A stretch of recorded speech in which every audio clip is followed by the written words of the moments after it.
ಎಲ್ಲರಿಗೂ ನಮಸ್ಕಾರ. ನನ್ನ ಯೂಟ್ಯೂಬ್ ಚಾನಲ್ಗೆ ಸ್ವಾಗತ.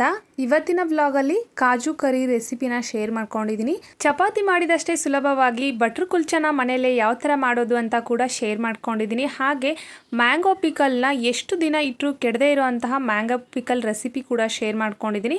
ಐ ಹೋಪ್ ಇವತ್ತಿನ ವ್ಲಾಗ್ ಎಲ್ಲರಿಗೂ ಯೂಸ್ಫುಲ್ ಆಗುತ್ತೆ ಅಂತ ಅಂದ್ಕೊಂಡಿದ್ದೀನಿ. ಇಷ್ಟ ಆದರೆ please like, share and subscribe ಮಾಡ್ಕೊಳ್ಳೋದನ್ನು ಮರೆಯೋದಕ್ಕೆ ಹೋಗಬೇಡಿ. ನಾನು ನಾಳೆ ಬೆಂಗಳೂರಿಗೆ ಹೋಗ್ತಾ ಇದ್ದೀನಿ. ಬೆಂಗಳೂರಿಗೆ ಹೋದ್ಮೇಲೆ ಅಲ್ಲಿ ನಾನು ವಿಡಿಯೋಗಳನ್ನ ಪೋಸ್ಟ್ ಮಾಡಿದರೆ ಅವೆಲ್ಲ ನಿಮಗೆ ರೀಚ್ ಆಗಲ್ಲ, ಹಾಗೆ ನಿಮಗೆಲ್ಲ ಅದು ಶೋ ಆಗಲ್ಲ, ನಿಮ್ಗೆ ತೋರಿಸೋದಿಲ್ಲ ನನ್ನ ವಿಡಿಯೋಗಳನ್ನ.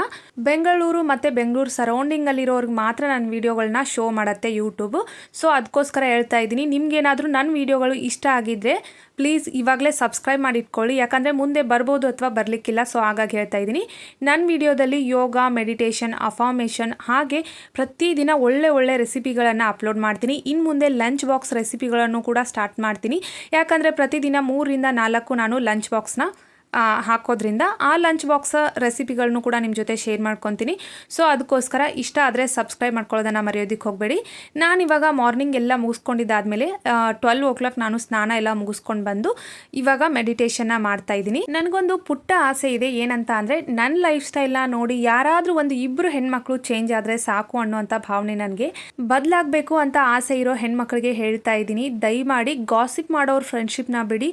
ಆಂಟಿ ಆಗಿರ್ಬೋದು ಅಥವಾ ಇನ್ನು ಅವ್ರು ನಿಮ್ಮ ಫ್ರೆಂಡ್ ಸರ್ಕಲಲ್ಲೇ ಇರ್ಬೋದು, ಯಾರಾದರೂ ಗಾಸಿಪ್ ಮಾಡ್ತಾ ಇದ್ರೆ ಅಥವಾ ಬೇರೆಯವ್ರ ಬಗ್ಗೆ ಕೀಳಾಗಿ ಮಾತಾಡ್ತಾ ಇದ್ರೆ ಅಂಥವ್ರ ಫ್ರೆಂಡ್ಶಿಪ್ನ ಬಿಡಿ. ಯಾಕಂದರೆ ನಾವು ಕೂಡ ಕರ್ಮದಲ್ಲಿ ಪಾಲಾಗ್ತೀವಿ, ಆಮೇಲೆ ಅವ್ರು ಮಾಡಿರೋ ಪಾಪ ನಮಗೂ ಕೂಡ ಸುತ್ತಕೊಳ್ಳುತ್ತೆ. ಇದು ಬದಲಾವಣೆಯ ಮೊದಲ ಹೆಜ್ಜೆ ಅಂತಲೇ ಹೇಳೋದಕ್ಕೆ ಇಷ್ಟಪಡ್ತೀನಿ. ಯಾಕಂತ ಅಂದರೆ ತುಂಬ ಗಾಸಿಪ್ ಮಾಡ್ತಾ ಇರ್ತಾರೆ, ಬೇರೆಯವ್ರನ್ನ ಇಷ್ಟು ಕಂಡಮ್ ಮಾಡಿ ಮಾತಾಡ್ತಾರೆ, ತುಂಬ ಕೀಳಾಗಿ ಮಾತಾಡ್ತಾರೆ, ಅಂಥವ್ರಿಂದ ದೂರ ಇರಿ. ಬನ್ನಿ ಇವಾಗ ಮ್ಯಾಂಗೋ ಪಿಕಲ್ನ ಯಾವ ಥರ ಮಾಡೋದು ಅಂತ ಕ್ವಿಕ್ಕಾಗಿ ಹೇಳ್ಕೊಡ್ತೀನಿ. ಮ್ಯಾಂಗೋನ ಕಟ್ ಮಾಡಿ ನಾನು ಸ್ವಲ್ಪ ಫ್ಯಾನ್ ಗಾಳಿಗೆ ಹಾಕಿದ್ದೆ, ಯಾಕಂತ ಅಂದರೆ ಅದರಲ್ಲಿರೋ ನೀರಿನ ಅಂಶ, ತೇವಾಂಶ ಏನಿರುತ್ತಲ್ಲ ಅದೆಲ್ಲ ಹೋಗಬೇಕು, ಡ್ರೈ ಆಗಬೇಕು ಅಂತ ಹೇಳ್ಬಿಟ್ಟು. ಇವಾಗ ಸ್ಟೋನ್ ಮಾಡಿಕೊಂಡು ಅದ್ರ ಮೇಲೆ ಒಂದು ಪಾತ್ರೆನ ಇಟ್ಕೊಂಡು ಅದಕ್ಕೆ 4 ಟೇಬಲ್ ಸ್ಪೂನ್ ಅಷ್ಟು ಸಾಸಿವೆನ ಹಾಕೊಳ್ತಾ ಇದ್ದೀನಿ. ಸಾಸಿವೆ ಹಾಕೊಂಡಿದ್ದಾದ್ಮೇಲೆ 1 ಟೇಬಲ್ ಸ್ಪೂನ್ ಅಷ್ಟು ಮೆಂತ್ಯನ ಹಾಕೊಳ್ತೀನಿ. ಇದೆಲ್ಲನೂ ಲೋ ಫ್ಲೇಮಲ್ಲಿ ಚೆನ್ನಾಗಿ ಫ್ರೈ ಮಾಡ್ಕೋಬೇಕು, ಘಮ ಬರೋವರೆಗೂ. ಫ್ರೈ ಮಾಡ್ಕೊಂಡಿದ್ದಾದ್ಮೇಲೆ ಇದನ್ನ ಕಲ್ಲಲ್ಲಾದರೂ ಸರಿ, ಇಲ್ಲ ಅಂದರೆ ಮಿಕ್ಸಿ ಜಾರಲ್ಲಾದರೂ ಸರಿ ನೀವು ಇದನ್ನ ಪೌಡ್ರ್ ಮಾಡ್ಕೋಬೇಕು. ಇವಾಗ ಇದನ್ನ ತಣ್ಣಗಾದ್ಮೇಲೆ ನಾನು ಕಲ್ಲಲ್ಲೇ ಪೌಡ್ರ್ ಮಾಡ್ಕೊಳ್ತಾ ಇದ್ದೀನಿ. ಇವಾಗ ಅದೇ ಪಾತ್ರೆಗೆ ನಾನು ಉಪ್ಪನ್ನು ಹಾಕೊಳ್ತಾ ಇದ್ದೀನಿ. ಕಲ್ಲುಪ್ಪು ಏನಿರತ್ತಲ್ಲ ಅದನ್ನ ಹಾಕೊಂಡು ಫ್ರೈ ಮಾಡ್ಕೊಳ್ತಾ ಇದ್ದೀನಿ. ಯಾಕಂತ ಅಂದರೆ ಇದರಲ್ಲಿ ನೀರಿನ ಅಂಶ ಒಂದು ಸ್ವಲ್ಪ ತೇವ ಇರುತ್ತೆ. ಸೊ ಹಾಗಾಗಿ ಇದನ್ನ ಈ ಥರ ಫ್ರೈ ಮಾಡೋದ್ರಿಂದ ಎಲ್ಲ ಹೋಗುತ್ತೆ. ಇವಾಗ ಇದು ಫ್ರೈ ಆದಮೇಲೆ ಇದನ್ನ ಕೆಳಗಿಳಿಸಿಟ್ಬಿಟ್ಟು ತಣ್ಣಗಾಗೋದಿಕ್ಕೆ ಬಿಡ್ತೀನಿ. ಉಪ್ಪನ್ನು ಬಿಸಿ ಇದ್ದಾಗ ಹಾಕೋದಿಕ್ಕೆ ಹೋಗಬಾರ್ದು. ಇವಾಗ ಉಪ್ಪು ಕಂಪ್ಲೀಟಾಗಿ ತಣ್ಣಗಾದ್ಮೇಲೆ ನಾನಿಲ್ಲಿ ಮ್ಯಾಂಗೋಗೆ ಸೇರಿಸ್ತಾ ಇದ್ದೀನಿ. ಎಷ್ಟು ಬೇಕಲ್ಲ ಅಷ್ಟೇ ಸೇರಿಸ್ಕೋಬೇಕು, ಎಲ್ಲನೂ ಸೇರಿಸ್ತಾ ಇಲ್ಲ ನಾನಿಲ್ಲಿ. ನನಗೆ ಎಷ್ಟು ಹಾಕಬೇಕು ಅಂತ ಅನ್ಸತ್ತಲ್ಲ ಅದರ ಕ್ವಾಂಟಿಟಿನ ನೋಡಿ ಹಾಕ್ತಾ ಇದ್ದೀನಿ. ಇವಾಗ ನಾನು ಕಲ್ಲಲ್ಲೇ ಪೌಡ್ರ್ ಮಾಡಿ ಇಟ್ಕೊಂಡಿರೋದನ್ನು ನಾನು ಇವಾಗ ಇದಕ್ಕೆ ಸೇರಿಸ್ಕೊಳ್ತಾ ಇದ್ದೀನಿ. ಮೆಂತ್ಯ ಮತ್ತು ಸಾಸಿವೆ ಏನು ಪೌಡ್ರ್ ಇತ್ತಲ್ಲ ಆ ಪೌಡರ್ನ ಇದಕ್ಕೆ ಸೇರಿಸ್ಕೊಳ್ತಾ ಇದ್ದೀನಿ ಈ ಥರ. ಇವಾಗ ಸ್ಟೋನ್ ಮಾಡಿಕೊಂಡು ಮತ್ತೆ ಅದೇ ಪಾತ್ರೆನ ನಾನು ಇಟ್ಕೊಂಡಿದ್ದಾದಮೇಲೆ ಅದಕ್ಕೆ ನಾನು ಎಣ್ಣೆನ ಹಾಕೊಳ್ತಾ ಇದ್ದೀನಿ. ಎಣ್ಣೆನ ಸ್ವಲ್ಪ ಜಾಸ್ತಿನೇ ಹಾಕ್ಕೊಳ್ಳಿ. ಎಣ್ಣೆ ಬಿಸಿ ಆದಮೇಲೆ 1 ಟೇಬಲ್ ಸ್ಪೂನ್ ಅಷ್ಟು ಸಾಸಿವೆ, 1 ಟೇಬಲ್ ಸ್ಪೂನ್ ಅಷ್ಟು ಜೀರಿಗೆನ ಹಾಕ್ಕೊಂಡಿದ್ದೀನಿ. ಆಮೇಲೆ ಒಂದಿಷ್ಟು ನಾನು ಬೆಳ್ಳುಳ್ಳಿನ ಹಾಕ್ಕೊಂಡಿದ್ದೀನಿ. ಬೆಳ್ಳುಳ್ಳಿ ಎಷ್ಟು ಜಾಸ್ತಿ ಹಾಕ್ಕೊತೀವಲ್ಲ ಅಷ್ಟು ಚೆನ್ನಾಗಿರುತ್ತೆ, ತುಂಬ ದಿನ ಬಾಳಿಕೆ ಕೂಡ ಬರುತ್ತೆ. 1 ಟೇಬಲ್ ಸ್ಪೂನ್ ಅಷ್ಟು ಅರಿಶಿನ ಪೌಡ್ರ್ ಹಾಕ್ಕೊಂಡಿದ್ದಾದಮೇಲೆ ನಾನಿಲ್ಲಿ ಸ್ಟೋವ್ನ ಆಫ್ ಮಾಡಿ ನಾನಿಲ್ಲಿ ಅಚ್ಚ ಖಾರದ ಪೌಡರ್ನ ಹಾಕ್ತಾಯಿದ್ದೀನಿ. ಎಷ್ಟು ಬೇಕಲ್ಲ ಖಾರಕ್ಕೆ ಅಷ್ಟನ್ನು ಹಾಕ್ತಾಯಿದ್ದೀನಿ. ಇವಾಗ ನೆನಪಲ್ಲಿ ಇಟ್ಕೊಳ್ಳಿ, ಸ್ಟೋವ್ನ ಆಫ್ ಮಾಡಿದ್ದೀನಿ, ಆನಲ್ಲಿಲ್ಲ ನನ್ನ ಸ್ಟೋವ್ ಆಫ್ ಮಾಡಿದ ಮೇಲೂ ಕೂಡ ಈ ಥರ ಇದು ಬಬಲ್ಸ್ ಬರ್ತಾ ಇದೆ, ನೀವು ನೋಡ್ಬೋದು.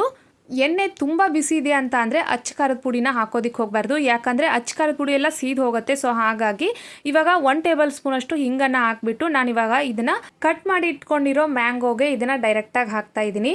ನಾವು ಎಷ್ಟೇ ಚೆನ್ನಾಗಿ ಮಾಡಿದರೂ ಮ್ಯಾಂಗೋ ಪಿಕಲ್ ಬೇಗ ಹಾಳಾಗತ್ತೆ ಅನ್ನೋರಿದ್ರೆ ಇದನ್ನು ನೀವು ಫ್ರಿಜ್ಜಲ್ಲಿ ಬೇಕಿದ್ರೆ ಇಡ್ಬೋದು. ಆ ಥರ ಇರೋರಿಗೆ, ಕೆಲವೊಂದಿಷ್ಟು ಜನರ ಕೈಯಲ್ಲಿ ತುಂಬ ದಿನ ಬಾಳಿಕೆ ಬರಲ್ಲ ಮ್ಯಾಂಗೋ ಪಿಕಲ್. ನಾನು ಇದಕ್ಕೆ 1 ಕಪ್ ಅಷ್ಟು ಬೆಲ್ಲನ ಹಾಕಿದ್ದೀನಿ. ಬೆಲ್ಲನ ಹಾಕೋದ್ರಿಂದ ಉಪ್ಪು, ಹುಳಿ, ಖಾರ ಎಲ್ಲನೂ ಬ್ಯಾಲೆನ್ಸ್ ಆಗುತ್ತೆ. ಸೊ ಹಾಗಾಗಿ ಬೆಲ್ಲನ ಹಾಕಿ ಚೆನ್ನಾಗಿ ಇದನ್ನು ಒಂದ್ಸರಿ ಕೈಯಲ್ಲಿ ಈ ಥರ ಮಿಕ್ಸ್ ಮಾಡ್ಕೊಂಡ್ಬಿಟ್ರೆ ಮುಗ್ದೋಯ್ತು, ಮ್ಯಾಂಗೋ ಪಿಕಲ್ ರೆಡಿ ಆಯಿತು. ನೀವು ಕೂಡ ಒಂದ್ಸರಿ ಈ ಪಿಕಲ್ನ ನಿಮ್ಮ ಮನೇಲಿ ಟ್ರೈ ಮಾಡಿ, ಸಖತ್ತಾಗಿರುತ್ತೆ. ಎಲ್ಲರೂ ಕೂಡ ಎಂಜಾಯ್ ಮಾಡ್ಕೊಂಡು ತಿಂತಾರೆ. ಪಿಕಲ್ ಖಾಲಿ ಆಗೋವರೆಗೂ ಎಲ್ಲರೂ ನಿಮ್ಮನ್ನ ಹೊಗಳ್ತಾನೆ ಇರ್ತಾರೆ. ನಾನಿವಾಗ ಮನೇಲೆ ಯಾವ ಥರ ಬಟರ್ ಕುಲ್ಚನ ಮಾಡೋದು ಅಂತ ತುಂಬ ಸಿಂಪಲ್ಲಾಗಿ ಹೇಳ್ತಾ ಇದ್ದೀನಿ. ನಮ್ಮ ಮನೇಲಿ ಬಟರ್ ಕುಲ್ಚನ ತಿನ್ನಬೇಕಾದ್ರೆ ಎಲ್ಲರೂ ಹೇಳ್ತಾ ಇದ್ರು, ಇದು ತಿನ್ನೋದಕ್ಕೆ ಬ್ರೆಡ್ ಥರ ಇದೆ, ಅಷ್ಟು ಟೇಸ್ಟ್ ಆಗಿದೆ, ತುಂಬ ಚೆನ್ನಾಗಿತ್ತು ಅಂತ ಎಲ್ಲರೂ ಹೇಳ್ತಾ ಇದ್ರು. ಮಾಡೋದು ಹೇಗಂತ ಹೇಳ್ಕೊಡ್ತೀನಿ ಬನ್ನಿ. ನಾನಿಲ್ಲಿ ಗೋಧಿ ಹಿಟ್ಟನ್ನು ತೊಗೊಂಡಿದ್ದೀನಿ. ಇದಕ್ಕೆ 1 ಟೇಬಲ್ ಸ್ಪೂನ್ ಅಷ್ಟು ಉಪ್ಪು, 1/2 ಟೇಬಲ್ ಸ್ಪೂನ್ ಅಷ್ಟು ಬೇಕಿಂಗ್ ಸೋಡಾ, 1/2 ಟೇಬಲ್ ಸ್ಪೂನ್ ಅಷ್ಟು ಬೇಕಿಂಗ್ ಪೌಡರ್, 1 ಕಪ್ ಅಷ್ಟು ಮೊಸರನ್ನ ಹಾಕೊಳ್ತಾ ಇದ್ದೀನಿ. 1 ಟೇಬಲ್ ಸ್ಪೂನ್ ಅಷ್ಟು ನಾನಿಲ್ಲಿ ಬಟರ್ನ ಬಳಸ್ತಾ ಇದ್ದೀನಿ. ಬಟರ್ನ ಹಾಕೋದ್ರಿಂದ ತುಂಬಾ ಸಾಫ್ಟ್ ಆಗುತ್ತೆ.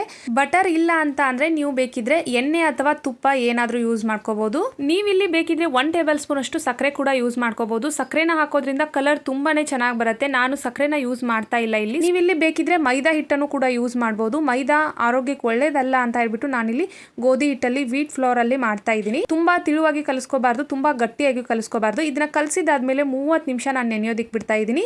ಹೊರಗಡೆ ಮೋಡ ಇರೋದ್ರಿಂದ ಮನೆ ಒಳಗಡೆ ತುಂಬಾನೇ ಕತ್ಲಿದೆ. ನಾನಿವಾಗ ಕಾಜು ಕರಿ ಮಾಡ್ಕೊಳ್ಳೋದಕ್ಕೆ ಅಂತ ರೆಡಿ ಮಾಡ್ಕೊಳ್ತಾ ಇದ್ದೆ. ಈರುಳ್ಳಿನ ಕಟ್ ಮಾಡ್ಕೊಳ್ತಾ ಇದ್ದೆ. ಅಷ್ಟರಲ್ಲಿ ನಮ್ಮ ಅಣ್ಣ ಕೂಡ ಕೇಳ್ತಾ ಇದ್ದೆ ನಾನೇ ಕಟ್ ಮಾಡ್ಕೊಡ್ಲಾ ಅಂತ ಹೇಳ್ಬಿಟ್ಟು. ಕಾಜು ಕರಿನ ಯಾವ ಥರ ಮಾಡೋದು ಅಂತ ಹೇಳ್ಕೊಡ್ತಾ ಇದ್ದೀನಿ. ಇವಾಗ ಸ್ಟೋನ್ ಮಾಡಿಕೊಂಡು ಅದ್ರ ಮೇಲೆ ಒಂದು ಪಾತ್ರೆನ ಇಟ್ಕೊಂಡು ಅದಕ್ಕೆ ತುಪ್ಪ ಹಾಕಿದ್ದಾದ್ಮೇಲೆ ನಾನಿವಾಗ ಗೋಡಂಬಿನ ಹಾಕೊಂಡಿದ್ದೀನಿ. ಗೋಡಂಬಿನ ಚೆನ್ನಾಗಿ ಫ್ರೈ ಮಾಡ್ಕೊಳ್ತಾ ಇದ್ದೀನಿ. ಸ್ವಲ್ಪ ಕಲರ್ ಬರಬೇಕು, ಅಲ್ಲಿವರೆಗೂ ಫ್ರೈ ಮಾಡ್ಕೋಬೇಕು, ಸೀದ್ ಹೋಗಿಸ್ಬಾರ್ದು. ಈ ಥರ ಕಲರ್ ಬಂದರೆ ಸಾಕು. ಇವಾಗ ಇದು ಫ್ರೈ ಆಗಿದೆ. ಇದನ್ನ ಒಂದು ಬೌಲಿಗೆ ಹಾಕಿ ಎತ್ತಿಡ್ತಾ ಇದ್ದೀನಿ. ನಾನಿವಾಗ ಒಂದು ಮಿಕ್ಸಿ ಜಾರ್ನ ತೊಗೊಂಡು ಅದಕ್ಕೆ ಕಟ್ ಮಾಡಿರೋ ಅಂಥ 2 ಟೊಮ್ಯಾಟೊನ ಹಾಕೊಳ್ತಾ ಇದ್ದೀನಿ. ಇವಾಗ ಸ್ಪೈಸಸ್ನ ಹಾಕೊಳ್ತಾ ಇದ್ದೀನಿ. ಚಕ್ಕೆ, ಏಲಕ್ಕಿ, ಲವಂಗ, ಕರಿಕಾಳನ್ನು ಇವಾಗ ಸ್ಪೈಸಸ್ಸು ಇದನ್ನು ಹಾಕೊಳ್ತಾ ಇದ್ದೀನಿ ನಾನು ಇದಕ್ಕೆ. ಇವಾಗ ಸ್ವಲ್ಪ ಪುದೀನ ಹಾಕೊಳ್ತಾ ಇದ್ದೀನಿ. ತುಂಬ ಜಾಸ್ತಿ ಹಾಕೊಳ್ಳಲ್ಲ, ಸ್ವಲ್ಪನೇ ಹಾಕೊಳ್ತಾ ಇದ್ದೀನಿ. ಕೊತ್ತಂಬರಿ ಸೊಪ್ಪನ್ನು ಕೂಡ ಹಾಕೊಳ್ತಾ ಇದ್ದೀನಿ. 1 ಇಂಚಷ್ಟು ಹಸಿ ಶುಂಠಿನ ಹಾಕೊಳ್ತಾ ಇದ್ದೀನಿ. 1 ಗಡ್ಡೆಯಷ್ಟು ಬೆಳ್ಳುಳ್ಳಿನ ಹಾಕೊಳ್ತಾ ಇದ್ದೀನಿ. ನಾನು 1 ಹಿಡಿಯಷ್ಟು ಗೋಡಂಬಿನ ನೀರಲ್ಲಿ ಒಂದು 20 ನಿಮಿಷ ನೆನೆಸಿಟ್ಕೊಂಡಿದ್ದೆ.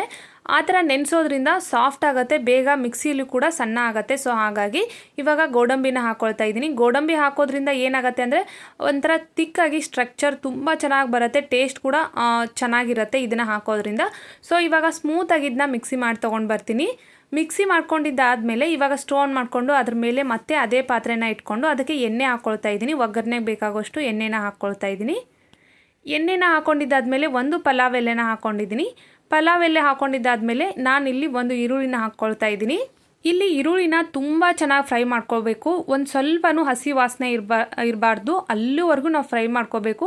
ಈರುಳ್ಳಿದು ಹಸಿ ವಾಸನೆ ಏನಾದರೂ ಇದ್ದರೆ ಗ್ರೇವಿ ಚೆನ್ನಾಗಿರಲ್ಲ, ಟೇಸ್ಟ್ ಕೂಡ ಅಷ್ಟು ಚೆನ್ನಾಗಿರಲ್ಲ. ಸೊ ಹಾಗಾಗಿ ಇವಾಗ ಟೊಮೆಟೊನ ಹಾಕ್ಕೊಂಡಿದ್ದೀನಿ. 1 ಟೊಮೆಟೊನ ಹಾಕ್ಕೊಂಡಿದ್ದೀನಿ. ಇವಾಗ ಇದು ಚೆನ್ನಾಗೆಲ್ಲ ಫ್ರೈ ಆದಮೇಲೆ ನಾನಿಲ್ಲಿ 1 ಟೇಬಲ್ ಸ್ಪೂನಷ್ಟು ಧನಿಯಾ, 1/2 ಟೇಬಲ್ ಸ್ಪೂನಷ್ಟು ಗರಂ ಮಸಾಲ, 1/2 ಟೇಬಲ್ ಸ್ಪೂನಷ್ಟು ಜೀರಾ ಪೌಡರ್ನ ಹಾಕ್ಕೊಂಡಿದ್ದೀನಿ. ರುಚಿಗೆ ತಕ್ಕಷ್ಟು ಅಚ್ಚ ಖಾರದ ಪುಡಿಯನ್ನು ಹಾಕ್ಕೊಂಡಿದ್ದೀನಿ. ಇದರಲ್ಲಿ ಯಾವುದಾದ್ರೂ ಮಸಾಲ ಇಲ್ಲ ಅಂತಂದರೆ ನೀವೇನು ಟೆನ್ಷನ್ ಮಾಡ್ಕೊಳ್ಬೇಡಿ, ಆರಾಮಾಗಿ ಮಾಡ್ಕೊಳ್ಳಿ, ಟೇಸ್ಟ್ ಚೆನ್ನಾಗೇ ಬರುತ್ತೆ, ಏನೂ ಆಗಲ್ಲ. ಅಂಥ ಪಟ್ಟಿ ಏನು ಒಂದು ಮಸಾಲ ಇಲ್ಲದೆ ಇರೋದ್ರಿಂದ ಟೇಸ್ಟ್ ಏನು ಅಷ್ಟು ವೇರಿಯೇಷನ್ ಆಗಲ್ಲ. ಸೊ ಹಾಗಾಗಿ ನೀವು ಆರಾಮಾಗಿ ಮಾಡ್ಕೋಬೋದು. ಇವಾಗ ನಾನು ಮಿಕ್ಸಿ ಮಾಡಿ ಇಟ್ಕೊಂಡಿರೋ ಪೇಸ್ಟನ್ನು ಇದಕ್ಕೆ ಹಾಕ್ಕೊಂಡು ಸ್ವಲ್ಪ ಫ್ರೈ ಮಾಡ್ಕೊಳ್ತಾ ಇದ್ದೀನಿ. ತುಂಬ ಫ್ರೈ ಮಾಡ್ಕೋಬೇಕು, ತುಂಬ ಹೊತ್ತು ಅನ್ನೋ ಹಾಗೇನಿಲ್ಲ. ಸ್ವಲ್ಪ ಫ್ರೈ ಮಾಡ್ಕೊಂಡಿದ್ದಾದಮೇಲೆ ನಾನಿಲ್ಲಿ ನೀರನ್ನು ಹಾಕ್ಕೊಳ್ತಾ ಇದ್ದೀನಿ. ನಮ್ಗೆ ಎಷ್ಟು ಬೇಕಲ್ಲ ಅಷ್ಟು ನೀರನ್ನು ಹಾಕ್ಕೊಳ್ತಾ ಇದ್ದೀನಿ. ಇವಾಗ ರುಚಿಗೆ ತಕ್ಕಷ್ಟು ಉಪ್ಪನ್ನು ಹಾಕ್ಕೊಳ್ತಾ ಇದ್ದೀನಿ. ಒಂದು ಸ್ವಲ್ಪ ಸಕ್ಕರೆನ ಹಾಕ್ಕೊಳ್ಳಿ, ಇಲ್ಲ ಅಂತಂದರೆ ಬೆಲ್ಲ ಕೂಡ ಹಾಕೋಬೋದು. ಸಖತ್ತಾಗಿರುತ್ತೆ ಟೇಸ್ಟ್ ಮಾತ್ರ ಗ್ರೇವಿದು. ನಾನಿಲ್ಲಿ ಸಕ್ಕರೆ ಮತ್ತು ಬೆಲ್ಲನ ಯೂಸ್ ಮಾಡ್ತಾ ಇಲ್ಲ. ಸೊ ಹಾಗಾಗಿ ನಾನಿಲ್ಲಿ ತುರಿದಿರೋ ಅಂಥ ಪನ್ನೀರ್ನ ಹಾಕ್ತಾ ಇದ್ದೀನಿ. ಪನ್ನೀರ್ನ ಹಾಕೋದ್ರಿಂದ ತಿಕ್ಕಾಗಿ ಬರುತ್ತೆ, ಸೊ ಟೇಸ್ಟ್ ಕೂಡ ಚೆನ್ನಾಗಿರುತ್ತೆ. ಸೊ ಹಾಗಾಗಿ ನಾನು ಫ್ರೈ ಮಾಡಿ ಇಟ್ಕೊಂಡಿರೋ ಗೋಡಂಬಿ ಕೂಡ ಹಾಕ್ಕೊಂಡಿದ್ದೀನಿ. ಇದೆಲ್ಲನೂ ಹಾಕ್ಕೊಂಡು ಚೆನ್ನಾಗಿ ಇದನ್ನು ಬಾಯ್ಲ್ ಮಾಡಿಕೊಂಡ್ರೆ ಮುಗ್ದೋಯ್ತು. ಸಖತ್ತಾಗಿರೋ ಗ್ರೇವಿ ರೆಡಿ ಆಯಿತು. ನಿಮಗೆ ಇನ್ನೂ ಸ್ವಲ್ಪ ಹುಳಿಯಾಗಿರೋ ಅಂಶ ಬೇಕು ಅಂದರೆ ಮೇಲೆ ನೀವು ಲೆಮನ್ ಕೂಡ ಇಲ್ಲಿ ಹಾಕೋಬೋದು. ಹುಳಿ ಕರೆಕ್ಟಾಗಿತ್ತು, ಸೊ ಹಾಗಾಗಿ ನಾನಿಲ್ಲಿ ಲೆಮನ್ನ ಹಾಕ್ಕೊಂಡಿಲ್ಲ. ಮೇಲೆ ಸ್ವಲ್ಪ ಕೊತ್ತಂಬರಿ ಸೊಪ್ಪನ್ನು ಹಾಕ್ಕೊಂಡ್ರೆ ಮುಗ್ದೋಯ್ತು. ರೆಸ್ಟೋರೆಂಟ್ ಸ್ಟೈಲಲ್ಲಿ ಕಾಜು ಕರಿ ರೆಡಿ ಆಯಿತು. ಇವಾಗ ಇದನ್ನ ಇಳಿಸ್ಬಿಟ್ಟು ನಾನು ಕೆಳಗಡೆ ಇಡ್ತಾ ಇದ್ದೀನಿ. ಟೇಸ್ಟು ಚೆನ್ನಾಗಿತ್ತು, ಆಮೇಲೆ ಫ್ಲೇವರ್ ಕೂಡ ಸಖತ್ತಾಗಿ ಬರ್ತಾಯಿತ್ತು. ಇವಾಗ ಇದನ್ನು ಕೆಳಗೆ ಇಳಿಸಿದ್ದಾದಮೇಲೆ ಬಟ್ರ್ ಕುಲ್ಚನ ಮಾಡೋದಕ್ಕೆ ಅಂತ ತವಾನ ಇಟ್ಕೊಳ್ತಾ ಇದ್ದೀನಿ. ಆಗಲೇ ಹಿಟ್ಟನ್ನು ರೆಡಿ ಮಾಡಿ ಇಟ್ಟಿದ್ನಲ್ವ, ಅದನ್ನು ಇವಾಗ ಇನ್ನೊಂದು ಸರಿ ಚೆನ್ನಾಗಿ ನಾದ್ಕೊಳ್ತಾ ಇದ್ದೀನಿ. ಈ ಥರ ಕೈಗೆ ಎಣ್ಣೆ ಹಚ್ಕೊಂಡು ಈ ಥರ ಮಾಡೋದ್ರಿಂದ ಈಸಿ ಆಗುತ್ತೆ ಮಾಡಬೇಕಾದ್ರೆ. ಸೊ ಇವಾಗ ಒಂದು ಉಂಡೆನ ತೊಗೊಂಡು ಅದಕ್ಕೆ ಹಿಟ್ಟನ್ನು ಹಚ್ಕೊಂಡಿದ್ದೀನಿ. ಈ ಥರ ಹಿಟ್ಟನ್ನು ಹಚ್ಕೊಂಡು ಇದನ್ನು ಲಟ್ಟಿಸ್ಕೊಳ್ತಾ ಇದ್ದೀನಿ. ಈ ಥರ ಮೇಲೆ ಕರಿ ಎಳ್ಳು ಆಮೇಲೆ ಸ್ವಲ್ಪ ಕೊತ್ತಂಬರಿ ಸೊಪ್ಪನ್ನು ಹಾಕ್ಕೊಳ್ತಾ ಇದ್ದೀನಿ. ಸೊ ನೋಡೋದಕ್ಕಾಗಿರ್ಬೋದು, ತಿನ್ನೋದಕ್ಕಾಗಿರ್ಬೋದು ತುಂಬಾ ಟೇಸ್ಟ್ ಕೊಡುತ್ತೆ. ಸೊ ಹಾಗಾಗಿ ಕೆಳಗಡೆ ಸ್ವಲ್ಪ ಹಿಟ್ಟನ್ನು ಹಚ್ಕೊಂಡು ಲಟ್ಟಿಸ್ಕೊಳ್ತಾ ಇದ್ದೀನಿ. ಮೇಲೆ ಜಾಸ್ತಿ ಹಿಟ್ಟು ಹಚ್ಕೊಳ್ಳೋದಕ್ಕೆ ಹೋಗಬಾರ್ದು. ಇದನ್ನು ದಪ್ಪ ಲಟ್ಟಿಸ್ಕೋಬೇಕು, ತುಂಬ ತೆಳುವಾಗೆಲ್ಲ ಮಾಡ್ಕೊಳ್ಳೋದಕ್ಕೆ ಹೋಗಬಾರ್ದು. ಹೋಟೆಲಲ್ಲಿ ತಿಂದರೆ ರಬ್ಬರ್ ಥರ ಇರುತ್ತೆ. ಅದೇ ಮನೆಯಲ್ಲಿ ನಾನು ಹೇಳಿರೋ ಥರ ನೀವು ಕುಲ್ಚನ ಮಾಡಿದರೆ ಸಖತ್ ಸಾಫ್ಟ್ ಆಗಿರುತ್ತೆ. ಕುಲ್ಚ ತಿಂತಾ ಇದ್ದೀನ ಅಥವಾ ಬ್ರೆಡ್ ತಿಂತಾ ಇದ್ದೀನ ಅಂತ ನಿಮ್ಗೆ ಡಿಫ್ರೆನ್ಸೇ ಗೊತ್ತಾಗಲ್ಲ, ಆ ಥರ ಇರುತ್ತೆ. ನಾನಿವಾಗ ಇದ್ರ ಮೇಲೆ ಬೆಣ್ಣೆನ ಹಚ್ಕೊಳ್ತಾ ಇದ್ದೀನಿ. ಫ್ರಿಜ್ಜಲ್ಲಿರೋ ಬೆಣ್ಣೆನ ಡೈರೆಕ್ಟಾಗಿ ತೆಗೆದು ಇದ್ರ ಮೇಲೆ ಹಾಕೋದಕ್ಕೆ ಹೋದರೆ ಅದು ಸರಿಯಾಗಿ ಬರಲಿಲ್ಲ. ಸೊ ಮುಂಚೆನೇ ಸ್ವಲ್ಪ ಹೊರಗಡೆ ಇಟ್ಟಿದ್ರೆ ಚೆನ್ನಾಗಿರ್ತಿತ್ತೇನೋ. ಅದು ಬೆಣ್ಣೆ ಕಲ್ ಥರ ಇದೆ, ಅಷ್ಟು ಗಟ್ಟಿಯಾಗಿತ್ತು. ಸೊ ಹಾಗಾಗಿ ಸರಿಯಾಗಿ ಹಚ್ಚೋದಕ್ಕಾಗಲಿಲ್ಲ ಇದಕ್ಕೆ. ಡೈಲಿ ಚಪಾತಿನ ಯಾವ ಥರ ಬೇಯಿಸ್ಕೊತೀವಲ್ಲ ಇದನ್ನು ಕೂಡ ಅದೇ ಥರ ಬೇಯಿಸ್ಕೋಬೇಕು. ಇದಕ್ಕೇನು ನಾನು ಡಿಫ್ರೆಂಟ್ ಪ್ರೊಸೀಜರ್ನ ಮಾಡ್ತಾ ಇಲ್ಲ. ಒಂದು ಸೈಡ್ಗೆ ನೀರನ್ನು ಹಚ್ಚಿ ಇನ್ನೊಂದು ಸೈಡ್ಗೆ ಅದು ತವನ ಎತ್ತಿ ಈ ಥರ ಉಲ್ಟಾ ಮಾಡಿ ಅದನ್ನು ಬೇಯಿಸ್ಕೊತಾರಲ್ಲ ಆ ಥರ ಕೂಡ ನೀವು ಬೇಯಿಸ್ಕೋಬೋದು. ಬಟ್ ಅದು ಎಲ್ಲ ತುಂಬ ಕಷ್ಟ ಆಗುತ್ತೆ, ಫಾಸ್ಟಾಗಿ ಮಾಡ್ಕೊಳ್ಳೋದಕ್ಕಾಗಲ್ಲ. ಸೊ ಹಾಗಾಗಿ ನಾನು ಇದೇ ಪ್ರೊಸೀಜರ್ನ ಫಾಲೋ ಮಾಡ್ತೀನಿ. ಇದೇ ಹಿಟ್ಟಿಂದ ನೀವು ಪಿಜ್ಜಾ ಕೂಡ ಮಾಡ್ಕೋಬೋದು, ಅಷ್ಟು ಸಾಫ್ಟ್ ಆಗಿರತ್ತೆ. ಬಟ್ ಇವಾಗ ಮಾಡಿದರೆ ಇವಾಗಲೇ ತಿಂದು ಖಾಲಿ ಮಾಡಬೇಕು, ನಾಳೆ ಎಲ್ಲ ಇಟ್ಕೊಂಡು ತಿನ್ನೋದಕ್ಕಾಗಲ್ಲ ಇದನ್ನು. ಐ ಹೋಪ್ ಇವತ್ತಿನ ವ್ಲಾಗ್ ಎಲ್ಲರಿಗೂ ಇಷ್ಟ ಆಗಿದೆ ಅಂತ ಅಂದ್ಕೊಂಡಿದ್ದೀನಿ. ಇಷ್ಟ ಆದರೆ ಪ್ಲೀಸ್ ಲೈಕ್ ಮಾಡೋದನ್ನು ಮರೆಯೋದಕ್ಕೆ ಹೋಗಬೇಡಿ. ಸಿ ಯು ಸೂನ್ ಅಂತ ಹೇಳ್ತಾ thanks for watching and bye bye.